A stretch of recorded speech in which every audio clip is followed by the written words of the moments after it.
It was right after I bought a house with a garden. My husband, Tom, and mother-in-law, Mary, both grinning, declared my in-laws would move in with us. They are moving in, too. If you don't like it, I'll make my son divorce you, she threatened. If she came, her nasty daughter would surely follow. They knew I hated this and did it anyway. The daily harassment would continue, even in the new house. I shuddered at the thought. No, I don't want to live with you. What? You don't seem to understand your position. Her eyebrows shot up. As she pulled out divorce papers from somewhere, my husband's part was already signed. Her face showed she only cared about getting the house. Their plan had worked perfectly, which was terrifying. I struggled to hold back my laughter. My mother-in-law, seeing me trembling with my head down, looked triumphant. I quietly signed the divorce papers, packed my things, and left the dreaded house. I got a barrage of calls from my ex-mother-in-law on moving day. "Have you realized yet?" she demanded, wanting to meet and talk. That's exactly what I wanted. I would meet her and put an end to this myself. I made thorough preparations to confront them and headed to the final showdown. My name is Emily. I work at an advertising agency. My husband, John, was introduced to me by Michael, a manager at a newspaper company, as someone in a weak position. I couldn't refuse Michael's offer. I was 29 at the time, and after 6 months of dating, I married JN due to his persistence. I ended up cursing myself for making a poor decision at such a crucial moment. I think my ex-mother-in-law, Karen, intended to deceive me from the start. She seemed gentle and kind, but her attitude changed as soon as I married. She dropped the mask of a reasonable older woman and revealed her true colors as a cruel mother-in-law. "Hey, Emily, what are you doing? I told you to weed the garden after cleaning the dishes." Not a day passed without her shrill voice echoing through the house. I felt exhausted every day. I could barely manage a sigh in response. After the wedding, I agreed to live with my in-laws at John's insistence. His father had passed away, and Karen had been struggling with a leg injury for years. He begged me, saying he couldn't leave his aging mother alone in the old house. But when I got there, I saw Karen walking around just fine. She claimed educating a daughter-in-law as a mother-in-law's duty and treated me harshly every day. John was no help either. Whenever I suggested living apart, he made excuses and avoided the issue. He was always doing whatever she wanted. He never stood up for me when she scolded me. "Yeah, my mom has quite a temper," he'd say. "Stop grinning and help me. This is really hard for me." After getting married, I began to feel intense anxiety and depression. I found myself crying unexpectedly or feeling nauseous for no reason.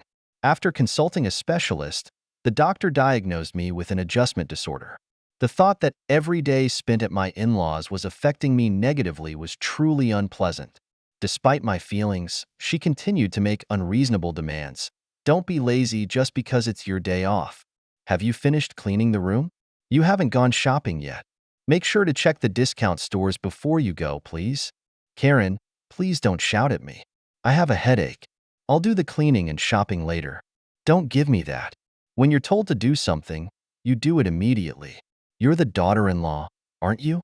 A daughter-in-law is not a maid. I wanted to retort, but her demands often involved the house itself. Clean the gutters, replace the wallpaper, fix the splinters in the pillars. The in-laws' house was very old and falling apart everywhere. It creaked whenever the wind blew. Each time, she would urge John to get a new house. "This place is a rental, you know? We're renting it cheaply from an acquaintance. Just once, I want to live freely in our own home. Don't you think so, John?" "I do, but we can't afford it on my salary. A house of our own is just a dream." Karen grew frustrated with her useless son. Of course, she took out her frustration on me. Cook, clean, weed the garden, take her to the hospital. She didn't care that I was exhausted from working full-time. It was no wonder I developed an adjustment disorder. 6 months after moving in with my in-laws, a woman who made my miserable life even worse arrived. John's sister, Lisa, came back after her divorce, bringing her child with her. She said her ex kicked her out, saying he didn't want to see her face anymore. Well, it's my fault, really. I left my kid unattended and slept with my husband's senior. What kind of ethics does this woman have? Seeing my horrified expression, Lisa smiled slightly.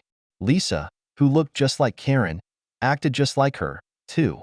She refused to do any housework and made me clean her room as well. It's only fair, right? I'm raising a child. You wouldn't understand since you haven't given birth, but it's harder than it looks. So, thanks in advance for your help, Emily. Lisa didn't work. She lazed around all day. Her childcare was half-hearted at best.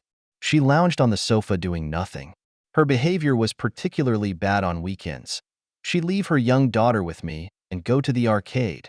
Lisa had some bad friends from her rebellious days and would sometimes start drinking in the afternoon with them. I wished she would at least help with some of the housework, but Lisa did absolutely nothing. She was the kind of woman who would do anything to get money for fun. This is what happened one day.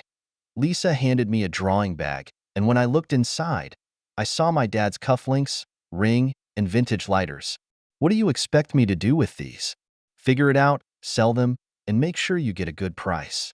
The belongings of my late father, these were supposed to be keepsakes. Yet Lisa casually told me to sell them. I felt a wave of sadness. The thought of her using the money to go to the arcade made it even worse. Unable to bring myself to do it, I explained the situation and handed the bag over to John. I don't know what he did with his father's keepsakes, and frankly, I don't want to know. When Lisa first returned, many things happened. My belongings frequently went missing after she arrived.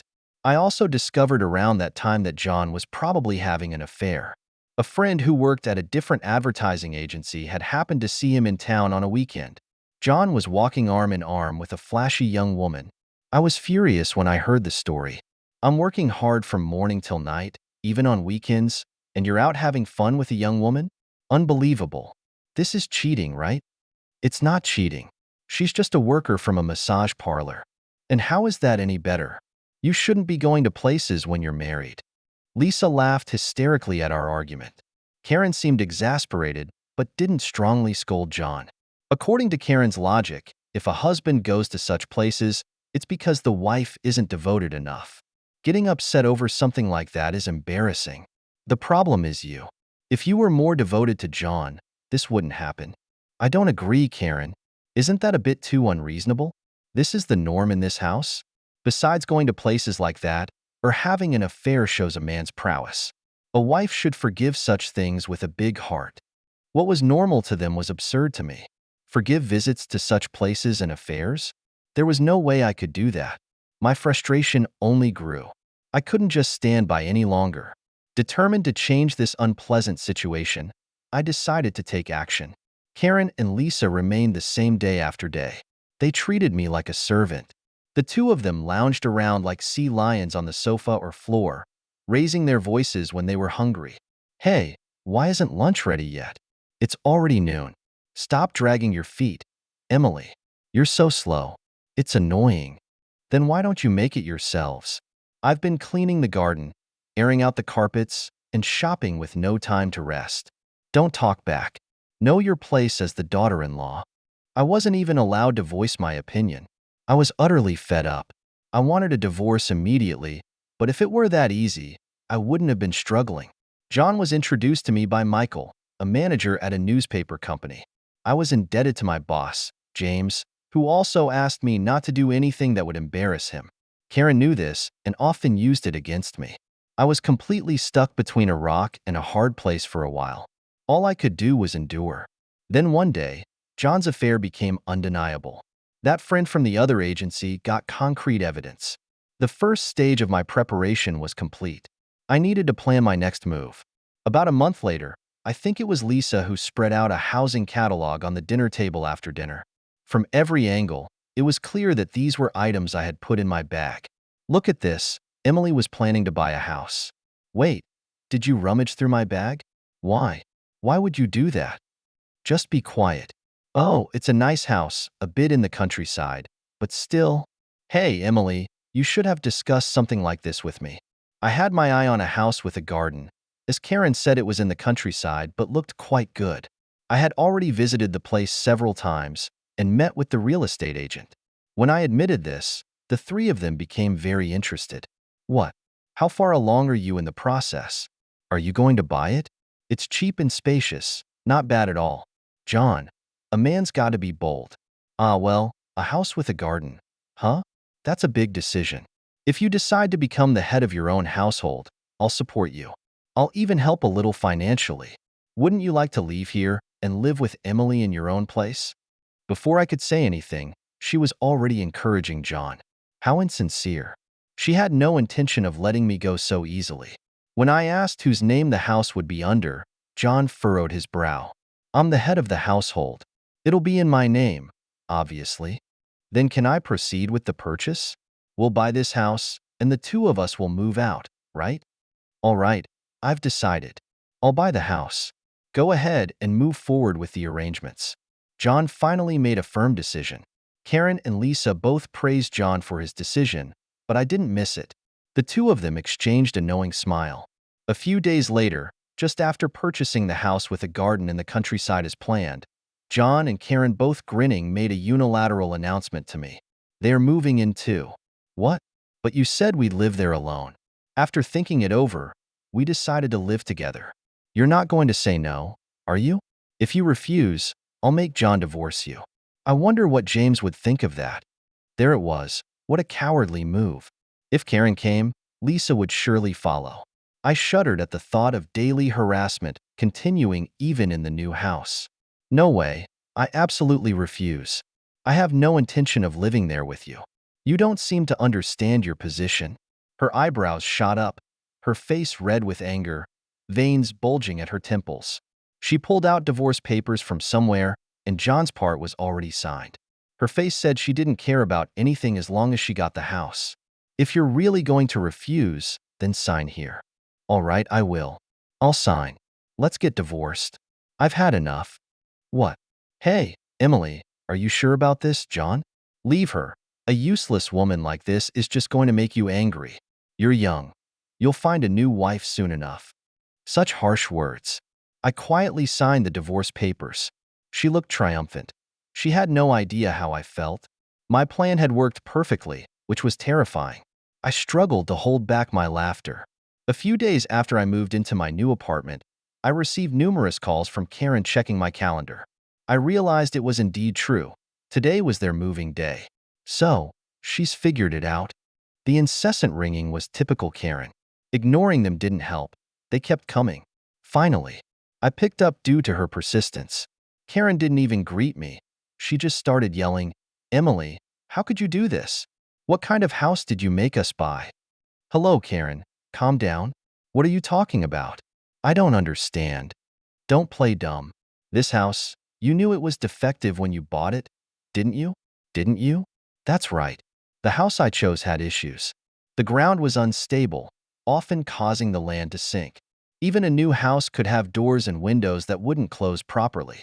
After a few years, there were old mining tunnels nearby that caused the problem. However, the locals knew this. They built their houses on stable land. Only clueless newcomers fell into this trap. I used this problem-ridden house to trap those three. It was tough to find a reasonably priced effective house, even with the help of a real estate agent.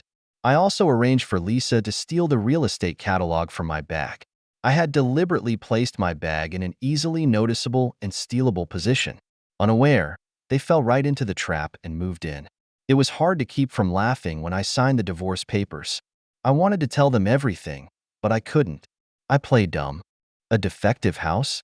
That can't be right. There must be some mistake. What is with that attitude? So fake. Just come over here. What? No, honestly, I don't ever want to see you again. What? What did you say? There was no way I wanted to see that unreasonable family again. I told her I wouldn't meet them even if they paid me. Then, JN took over. Emily, please think about our situation a little. I could say the same to you, John. Did you ever think about my feelings? No, you didn't. I was always isolated. I'm sorry. I'll apologize. Just tell me where you moved to. Why would I tell you that? If you showed up, I'd have to move again. I want to cut all ties with you. The conversation went nowhere. Eventually, Karen and the others started making even more outrageous claims. They said the divorce was invalid and that we were still family. I had two colleagues sign as witnesses and submitted the divorce papers to City Hall. Invalid? No way. How unreasonable could they be? Anyway, just meet with us once. We need to settle this, please. Emily, just once. Let's settle this properly. Karen and John insisted on meeting and talking. Even if I refused, they would surely call again. I had no choice. I decided to meet them and put an end to it myself. Fine, I'll meet with you once. Thank you. I owe you one, but I'll choose the time and place. I couldn't risk being ambushed or followed. I needed to have the upper hand to ensure my safety. After making careful preparations, I arranged to meet the three of them at a cafe. I arrived at the designated cafe 20 minutes late. Karen and Lisa were already furious from being made to wait. John had a strained smile on his face, as expected. They were predictable. How dare you keep your elders waiting? It's so disrespectful. I don't want to hear about respect from you. So what do you want? What's with that attitude? It's infuriating. We're stuck with a defective house because of you. Take responsibility. I told you I don't know anything about that. You decided to move in on your own, didn't you? She faltered. She couldn't deny that Karen and Lisa had willingly moved into the defective house. Their previous home was being renovated by its owner, so the only place they had to live was the defective house. If you're done, I have something to say, Karen. I will be suing you for damages. Prepare yourself. What damages? Suing? Why? What did I ever do to you? Tell me clearly. You mentally tormented me to the point of developing an adjustment disorder. I showed them a copy of my medical diagnosis. The three of them stared at it intensely. Karen's eyes were especially wide. She probably never imagined I had been seeing a psychiatrist. Interest, you never thought about how much your words hurt others, did you? It was very painful for me. I felt nauseous and cried a lot. It was really tough. That's because you're weak. You were a lousy daughter-in-law and deserved it. Isn't that right? That's part of it. Calling me a lousy daughter-in-law repeatedly is slander. Slander is punishable by up to a year in prison or a fine of up to $3,000. What? That's ridiculous. What's ridiculous? Karen didn't understand the gravity of her actions. She had no idea how sinful her behavior had been, how harmful her verbal abuse was. You also did other things that are punishable by law. You threatened me multiple times, saying you'd tell James about the divorce. That's extortion. Wait, isn't that a bit exaggerated? It's not exaggerated at all. By the way, extortion carries a penalty of up to 2 years in prison or a fine of up to $3,000. I won't back down on this. All right. Wait a minute. Karen stepped in, her eyes sharper than usual. She had the look of a former delinquent, as if saying, I won't be intimidated by your threats. What is this? Scaring my mom by taking advantage of her ignorance? Do you have any proof of these so-called slanders and threats? Yes, I do. I've been recording everything. What recording? Yes, I had been recording with my phone's voice memo the entire time I lived at my ex-in-law's house. I had plenty of audio recordings. I also had data extracted specifically of Karen's abusive language. Submitting this as evidence would undoubtedly confirm the charges of slander and threats. Did you really think I'd just take it? It's not just Karen. Lisa, you're also guilty. You'll be held accountable too. What? Why me? What did I do? Think about it. Haven't you committed any crimes? Or are you saying you haven't caused me any trouble? Of course not. Don't be ridiculous. Lisa insisted she was innocent. I showed her the screen on my phone. Lisa's face turned pale. No wonder. It showed her rummaging through my bag, the ugly scene of her searching the contents while glancing around nervously. What? That's how you recorded this? Because my belongings frequently went missing after you arrived. Makeup, accessories, clothes, bags. I set up a hidden camera. This is awful. How could you do that? You're just a daughter-in-law. Unbelievable. Who's the one overstepping boundaries here? Let me inform you about the penalty for theft. Up to 10 years in prison or a fine of up to $5,000. I'll be contacting the police. Lisa's mouth opened and closed. She wanted to retort, but she couldn't. She looked completely helpless. I had kept track of all my missing items. Knowing the exact extent of the damages would make it easier for the police and lawyers to act. If I was going to do this, I'd do it thoroughly. I was determined not to let these three off the hook. Finally, it was John's turn. He shrank back under my glare. If there was any one person I couldn't forgive the most, it was him. I believed a marriage was about mutual support. But John, you saw things differently, didn't you? From start to finish, you were always my enemy, weren't you? Enemy? No, I never meant that. Not at all. Please believe me. Even today, I was trying to mediate as much as possible. Sure enough, with the lies. I don't need your mediation. John was a cowardly man. He always sided with the stronger party. He had always been with Karen and Lisa. Even now, he was trying to plate me to save himself. If he had been a slightly better man, maybe I would have stayed married. If he had said, let's move away and live just the two of us, I might have done that. The name of your affair partner, I believe it's Jessica. What? How did you? How did I know? I had a friend investigate. I have a friend who's good at that. I even have pictures of you and Jessica entering a hotel together. Look here, they are. No. Don't show them. Don't show them. John hurriedly tried to stop me from showing the screen. He didn't want his mother and sister to see his affair, but why should it matter? Their morals and ethics were already broken. They were a family of like-minded people. I put my phone in the copy of the diagnosis back in my bag. I had shown all the evidence. Karen, John, and Lisa seemed defeated and drained of resistance. If they did anything careless, they'd be reported to the police. They seemed scared, but unfortunately for them, I was fully intending to consult the police regardless of their actions.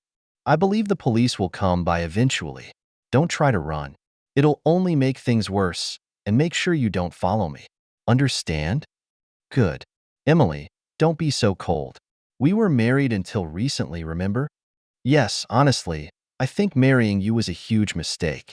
I feel so relieved we're not a couple anymore. If you follow me, I'll press charges for that too. So be ready. Don't wait outside my office. Don't contact me unless it's absolutely necessary. I made a few simple agreements with the three of them and left the cafe. Even after I left, they sat there looking dejected. You can't stop people from talking. The news of John's divorce quickly spread at his company. The reasons, his infidelity and mistreatment of me, spread along with it. As a result, John faced significant cold treatment at work. After all, the person who had introduced us was Michael from the affiliated newspaper company. Naturally, John lost his trust and was viewed harshly. Unable to endure the hostile environment, John eventually quit. He struggled to find new employment, and his relationships with his mother and sister became strained. John reappeared in front of me about a year after our divorce. He called out to me as I was leaving work, and I turned to see a shabby-looking man standing there. John, I barely recognized you. I know people say my face has changed lately. He seemed to have gone through a lot. Understandable. Karen and Lisa were convicted and fined. I had claimed alimony from John. They must be struggling financially now. They still had to pay off the mortgage on the defective house, so things were tough. How are Karen and Lisa? They're alive, barely hanging on. They're both working now. They have to, or we wouldn't survive. They always say they want to go back to the old life, wanting to return to relying on my and your income. They haven't changed a bit. They're like parasites. Cutting ties with them was definitely the right decision. I thought he might retort, but he didn't. John sighed deeply and apologized to me. I'm really sorry for everything. I deeply regret it. I was a fool. You were right. I should have always been on your side. I must have been out of my mind. Your whole family has been out of their minds from the start. Don't be so cold. Please, let's live together again. I'll cut ties with them for real this time. You're the only one for me. Oh, really? Too bad. I'm seeing someone else now. Even if I wasn't, I'd never take you back. When I said that firmly, John collapsed to his knees, but a pity performance wouldn't work on me anymore. If I were less well-mannered, I would have spat on him right then. I left John there and went home. He never contacted me again. The information came from the real estate agent who had helped me. Karen, John, and Lisa's lives had fallen apart. They blamed each other for their poverty, worsening their relationships. Neighbors heard shouting and glass breaking from their house almost every night. They berated and tormented each other but couldn't break free. It was nothing short of hell. They are quite isolated in the community, with no one wanting to interact with them. Eventually, they will likely sell their unsellable house for next to nothing and end up homeless with just their debts. I can clearly picture the three of them huddling together, cursing each other under the cold sky someday. I'd like to see their miserable state firsthand after they've hit rock bottom. Meanwhile, I'm living a blissful life that seems almost unreal. It's thanks to my new partner, the one I mentioned to John. He's a successful salesperson at a major trading company, a mature man with a gentle nature who respects others and values. He's also divorced like me. We're planning to have a small wedding soon. My first marriage was an incredibly bitter experience. Even now, I sometimes tear up remembering the hardships, but even during those times, I feel warmth and comfort when I lean on him. This is where I belong. I took a long detour, but I finally arrived. That's how I feel because of the hardships I've endured. I can now be kinder to others. I want to use my experiences to live a positive and bright life. That's how I feel these days.